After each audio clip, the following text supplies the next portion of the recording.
You're watching Fox 10 Arizona Morning. Summertime means it's time to step up your sunscreen routine. Now, we go out on our boat or, Saturday I was out mowing the lawn and working in the yard and in the pool, and I can feel like I got a little burn, but I never wear sunscreen because it just seems like such an inconvenience. No, it's not. Every day, slather it on before you leave the house. It's super easy.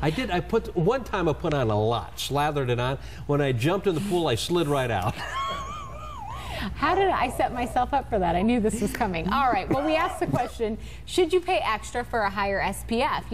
Have you seen some of the high ones out there? There's a 70. I've even seen 100. What does that do for you? I don't know. How much protection more do you get with that than just your 30, your 50, something like that? Yeah. Well, Diane Ryan has a lesson for us in sunscreen protection.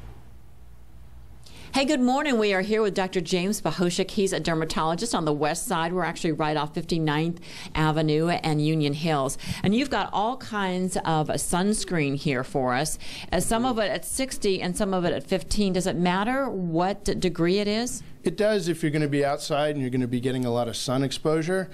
If you're doing just day-to-day stuff, there's some products like we have this Anthelos SX that's got a nice sunscreen in it, that's got a good sun protective factor just for daily moisturizer, that's got the sunscreen built into it. But then some of these higher SPF ones, like we got the 60, some of these now, they're coming out, this one's a 70. You can get up to, I think this one here I have is an 85, and there's word out that there's 100 coming out. So I think a little bit of that, you start getting to a point where it's a little overkill unless you have some really significant sun problem or sun-sensitive conditions, like people with vitiligo or lupus or things like that. They probably want to use a higher SPF. But you do sort of start hitting a wall for increased protection. So a 15 is a good one to start with? Yeah, it's good. 15 or 35 just for day-to-day wear. The other thing that's important is making sure you get enough of it on. So, yeah, we were talking about the shot glass, and you said it isn't really for tequila. It's actually to measure how much. Maybe later, but yeah. So for the exposed areas of your skin, a shot glass is about the amount you want to use. So a full ounce of sunscreen, and make sure you apply it liberally to the areas. Rub it in, and the other thing is reapplying, because a lot of people will go out and, if you get I think one of the misconceptions that a lot of people are getting now is, well, if I get like a 85 or now you can get 100, I can put that on in the morning and I'll be great all day. I can go out in the pool, I can work in the yard, go to the beach. But the problem is, it's not that it lasts longer, it just gives you a little bit more protection, but you still got to reapply it, and you got to apply enough of it. Yeah, that was my next question, was how many times should you reapply it, depending upon how... Depending on how much you're outside? Yeah, about every 3 or 4 hours. Particularly if you're getting wet, even the water-resistant ones need to be reapplied, particularly if you're going in the water. They're more water-resistant, but they'll still wash off if you're really sweaty or wet. And you have a picture here of some things that people might want to look for when they're checking their own skin. I know you probably want people to come and see you once a year at least to do a body scan. We usually recommend that people who are getting a lot of sun exposure, who've had history of blistering sunburns or family history of skin cancer, that they come in about once a year, sooner if they have skin cancers, because I always think of us as the parole officers for skin cancer. We want to see it once in a while. And these are the two things that you should be looking for? Well, we have the A, B, C, D, and now the E's of what to look for. A is asymmetry of lesions. B is border irregularity, so rougher looking edges. C is color variation, so a mole that just looks like it's got various colors in it. D is diameter greater than 6 millimeters. And E, to me, is the most important one, because I think it's one that everybody can easily check, is new and changing lesions, so evolution.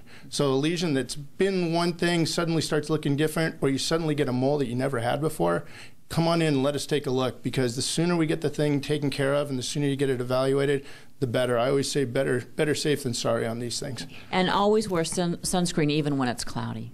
Absolutely, yeah, particularly here and in the summertime, because we get more hours of sunlight during the day, and the sun is very intense in the summertime. That's why it gets so hot here, because the sun's at a point in the sky that you're really getting blasted, and even sunlight will go right through clouds.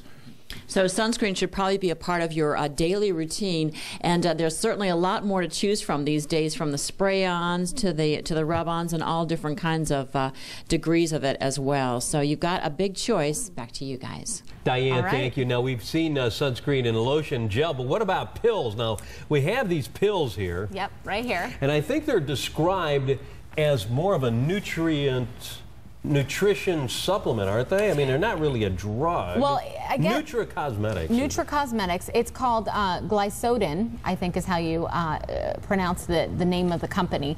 Skin nutrients, and it's their advanced skin brightening formula known as sunblock in a pill. It's this holistic approach to skincare, I guess. Okay. And you know, if you're trying to live that lifestyle, you know, a lot of people, I know a lot of celebrities have turned to this.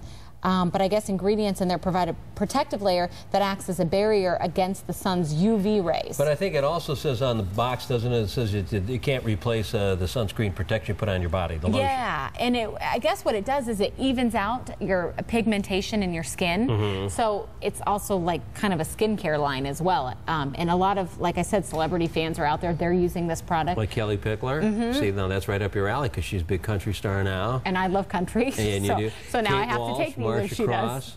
Yeah, and, a lot of people. But and another name just flew by the prompter. Vanessa Manillo. Yeah, Vanessa Manillo. What is she? She is dating Nick Lachey. We used to be with MTV. Info's on our website. But this is actually, like you said, I don't think it completely replaces using sunscreen. So you still should slather it on in the morning. You know, there's so many lotions out there too that have sunscreen in them. So if you're going to moisturize you in mean the just morning, regular lotion? then it's like one step taken care of. Yeah. All the information's on our website. All right, now to Corey. Here's Corey.